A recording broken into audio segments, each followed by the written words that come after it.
A sweeping international financial investigation is currently underway into what experts now describe as one of the largest peacetime public finance heists in Asia, the alleged theft of more than $7 billion United States dollars by Sri Lanka as Rajapaksa political dynasty over a 15-year period.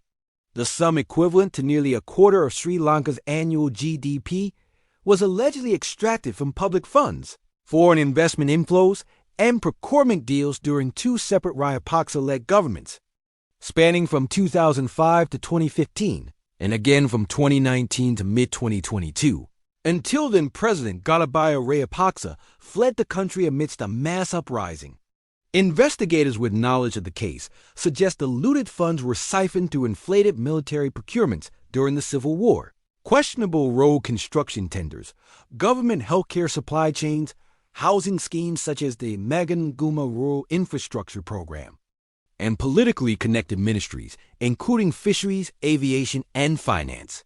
But perhaps most troubling are allegations of money laundering through Sri Lanka's once proud flag carrier, Sri Lankan Airlines, after its controversial withdrawal from the Emirates partnership, a move critics claim was motivated more by personal and political interest than national strategy.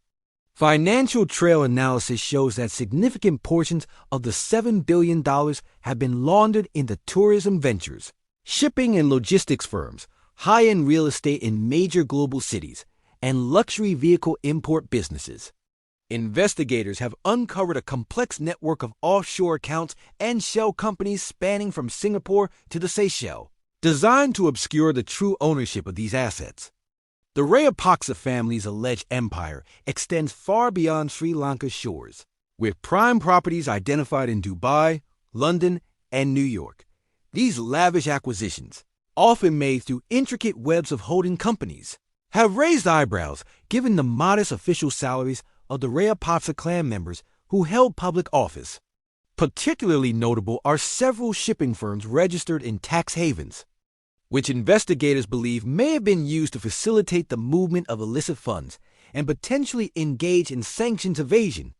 A web of shell companies and silent partners has emerged as a key feature of the Rajapaksa's alleged financial network. These entities, often registered in jurisdictions known for their secrecy laws, have been instrumental in obscuring the true extent of the family's wealth. Investigators have identified dozens of companies with opaque ownership structures, many of which appear to have no legitimate business activities beyond serving as conduits for funds. One particularly complex arrangement involves a series of interlocking companies registered in Cyprus, the British Virgin Islands, and Mauritius, all of which trace back to close associates of the Rajapaksa family. These companies have been linked to substantial investments in Sri Lankan infrastructure projects, raising questions about potential conflicts of interest and the misuse of public funds for private gain. The scale and sophistication of the alleged scheme have prompted calls for new legislation and a global recovery effort. Sri Lankan authorities, working in conjunction with international partners, are drafting comprehensive anti-corruption laws aimed at closing loopholes and strengthening the country's ability to repatriate stolen assets. These efforts are being supported by a coalition of countries and international organizations committed to combating financial crime and promoting good governance. The proposed legislation includes provisions for enhanced due diligence on politically exposed persons, stricter reporting requirements for high-value transactions, and expanded powers for financial intelligence units. Additionally, there are plans to establish a dedicated asset recovery unit within the Sri Lankan government, tasked with tracing and reclaiming illicit wealth hidden both domestically and abroad. Despite these efforts, the investigation has been met with silence and obstruction from the political establishment. Many of those implicated in the alleged scheme continue to wield significant influence within Sri Lankan politics and business circles. Attempts to question key figures or access potentially incriminating documents have been thwarted through legal challenges, claims of diplomatic immunity, and outright refusals to cooperate. This wall of silence extends beyond the Rajapaksa family to encompass a broader network of political allies, business associates, and even some members of the judiciary. Critics argue that this collective resistance highlights the deep-rooted nature of corruption within Sri Lanka as power structures and underscores the challenges facing those seeking accountability.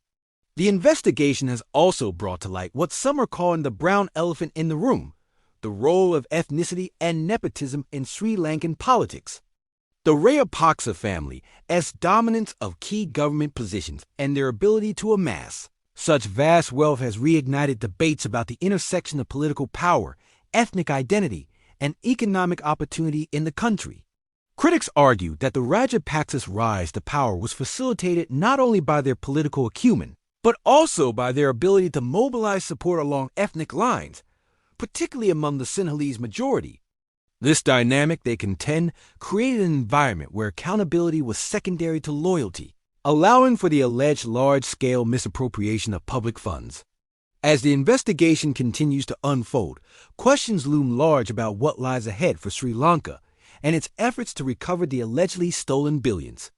The country faces significant economic challenges, with the loss of such a substantial sum exacerbating an already precarious financial situation. The success of the asset recovery efforts could have far-reaching implications for Sri Lanka's economic recovery and its ability to meet the basic needs of its citizens. Moreover, the outcome of this investigation may serve as a litmus test for Sri Lanka's commitment to transparency, accountability, and the rule of law. The ability or inability to bring those responsible to justice and recover the misappropriated funds could shape the country's political landscape and international reputation for years to come. The global nature of the alleged scheme also highlights the need for enhanced international cooperation in combating financial crimes. As investigators follow the money trail across multiple jurisdictions, the case underscores the importance of coordinated efforts to close loopholes in the global financial system that allow for the concealment of illicit wealth. As Sri Lanka grapples with the fallout from this alleged massive theft, the eyes of the world are watching. The resolution of this case could set important precedents for how similar cases of grand corruption are handled in the future, not just in Sri Lanka, but across the developing world. For now, the hunt for the missing billions continues, with investigators determined to unravel the complex web of financial transactions and bring those responsible to account.